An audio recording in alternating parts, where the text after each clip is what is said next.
Saga indeed. Remi Spencer's here, criminal defense attorney, and Laura gave us some interesting developments, Remi, on that, and that maybe now the judge will hold this up, because we were wondering what would happen here. I know it's different state to state. You're right. It is. Florida, yeah. You're absolutely right. Every state has different laws about the kind of evidence that it releases pre-trial. But in every state, there are always going to be competing interests, just like there are in this case.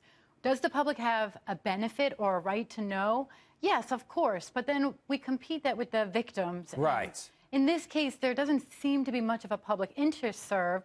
It makes for a great headline. Well, other than a tabloid interest, there's That's no... right. Right? That's it, right? Don't you think? That's right. Yeah, and there are other people besides Robert Kraft. There are the other defendants as well as the victims, the people who are also in these tapes. Okay, we have you here to talk about another story as well, and this college admission scandal, possible jail time for Felicity Huffman. Prosecutors seeking 4 to 10 months in jail for the actress for her involvement in the scandal. That coming from a new report that CNN had today. Remi, your thoughts? So that would be, if it goes at 4, that's the lower end. Is that what kind of people are looking at now, 4 months? Or? That's right. Well, every defendant is a little bit different.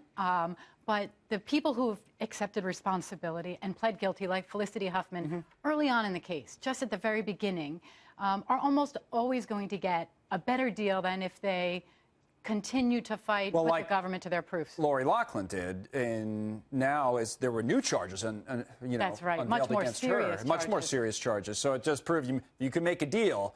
Make the deal, I guess. But the idea of jail time, even if it's only 4 months at the lower end of that range, that would be still sending a message that if you do something like this, you spend time in jail. So yes, you will. They're going to do prison time. There's no doubt about it. And if anybody has ever been to prison, I go to prison and jail for my work to meet with clients, and I can tell you 1 minute in prison is not a joke.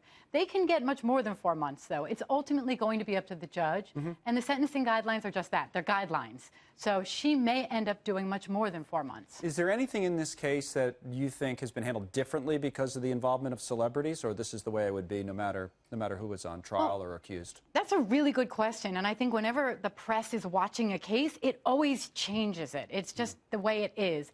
But in this case, Felicity Huffman's role is limited to a $15,000 act. So based on the guidelines, based on the U.S. Code, it's not uncommon that they would be looking at a relatively shorter time frame in prison than if they went to trial and lost. Right. Okay, Remi, good to see you. Thank you. Thanks a lot.